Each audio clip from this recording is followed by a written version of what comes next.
আব্বু খুব আদরের সাথে আমাকে তুলে নিয়ে গেল।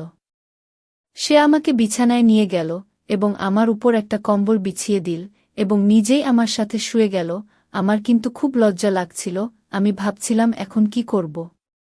কিন্তু ততক্ষণে আব্বু তার কাজ শুরু করে দিয়েছে। আমি বারবার বললাম, আব্বু, আমি তোমার মেয়ে। বন্ধুরা, আমার একটাই ছোট পরিবার। আমার মামা আর আব্বু মদের দোকানে কাজ করে এবং তার দোকানটাও খুব ভালো চলে, তাই আমাদের বাড়িতে সবকিছু আছে।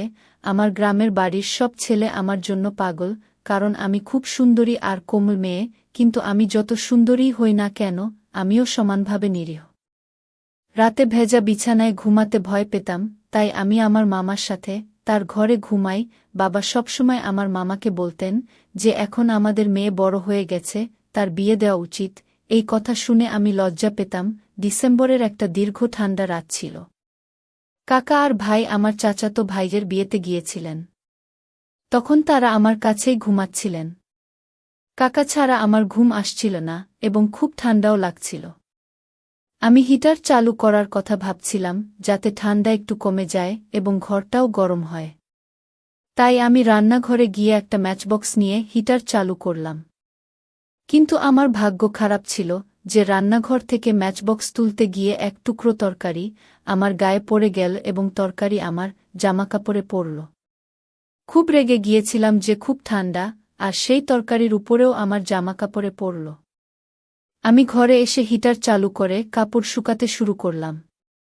কিন্তু তরকারি আমার শরীরেও পড়ে গিয়েছিল, যার কারণে আমি খুব বিভ্রান্ত বোধ করছিলাম। আমি হিটারে পানি গরম করে স্নান করতে গেলাম। স্নান শেষ করে মনে পড়ল যে আমি অন্য কাপড় আনতে ভুলে গেছি। এখন একই তরকারির কাপড় আর পরা যাবে না। তাই আমি ওয়াশরুম থেকে বেরিয়ে এলাম। ততক্ষণে ঘরটা গরম হয়ে গেছে এবং আমার স্নান করার দরকার ছিল না। মনে হচ্ছিল যেন আমি একটা তন্দুর ছুঁয়েছি। তারপর আমি বুঝতে পারলাম যে আমি স্নান করে সরাসরি হিটারের পাশে বসেছি। কিন্তু এখন লাভ কি? আমি তাড়াতাড়ি উঠে চলে যেতে শুরু করলাম। তারপর আব্বু আমাকে থামিয়ে বললেন, আমি তো কারণ ছাড়াই বলিনি যে তুমি এখন প্রাপ্তবয়স্ক হয়ে গেছ। আব্বু আমাকে আদর করে তুলে নিলেন। আমাকে বিছানায় শুইয়ে দিলেন। কম্বলটা গায়ে দিয়ে আমার সাথে শুয়ে পড়লেন। আমি খুব লজ্জা পাচ্ছিলাম যে এখন আমার কি করা উচিত। কিন্তু ততক্ষণে আব্বু কাজ শুরু করে দিয়েছে। আমি তাকে অনেক বলেছি যে আব্বু, আমি তোমার মেয়ে। আমার এখনও বিয়ে হয়নি। কিন্তু এখন সে আমার একটা কথাও শুনছিল না এবং আমাকে বলছিল যে একবার খেলো, তাহলে তুমি বাজাতে শিখবে। আমিও আব্বুর সাথে খেলতে শুরু করলাম এবং তাকে মন দিয়ে সমর্থন করতে লাগলাম। যখন আব্বু আমাকে জোরে ছেড়ে দিল, তখন রক্ত বের হতে লাগল। আব্বু খুব দ্রুত খেলছিল কারণ সে একজন বৃদ্ধ খেলোয়াড় ছিল। কিন্তু আমি কখনো এমন খেলা খেলিনি, তাই আমি খুব ক্লান্ত ছিলাম।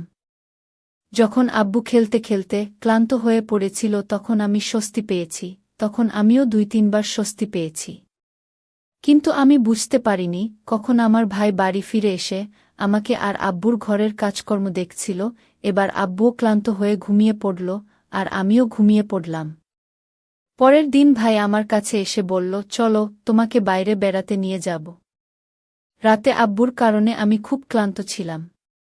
তাই আমি রাজি না হয়ে আব্বু আর ভাইদের জন্য নাস্তা বানাতে লাগলাম। নাস্তার পর আব্বু দোকানে গেল, তখন ভাই আমাকে আলমারি থেকে আমার কাপড় বের করে শুকাতে বলল। আমি ভাইয়ের কাপড় বের করতে গেলাম। আলমারির কাছে ঝুঁকে পড়লে ভাই আমার কাঁধে হাত রাখল। আমি বললাম, ভাই, তুমি কি করছ? তারপর ভাই বলল, আমি রাতে বাড়ি ফিরেছি এবং আব্বুর সাথে তুমি যেসব ঘরোয়া কাজ করেছ তা দেখেছি। এই সব শুনে আমার ভয় হয়ে গেল যে ভাই যদি কাকাকে বলে, তাহলে কাকা আমাকে আর বাবাকে ক্ষমা করবেন না।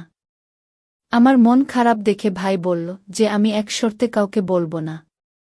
শুধু যদি তুমি আমাকেও শান্তি দাও এবং রাতে আমার ঘরে ঘুমাও, কাকার ঘরে না। ভাইয়ের কথা শুনে আমার খুব মন খারাপ হয়ে গেল। আমার মন খারাপ ছিল, কিন্তু ভাইয়ের সাথে একমত হওয়া ছাড়া আমার আর কোনো উপায় ছিল না। আমি বাবাকে সবকিছু বলেছিলাম এবং তারপর প্রতি রাতে ভাই আর বাবা দুজনেই কিছুক্ষণের জন্য একসাথে আসত এবং আমার সাথে ঘরের কাজ করত। আমি খুশি হতাম এবং তারা দুজনেই খুশি ছিল। গল্পটি যদি ভালো লেগে থাকে তাহলে ভিডিওটি লাইক করো এবং চ্যানেলটি সাবস্ক্রাইব করতে ভুলো না।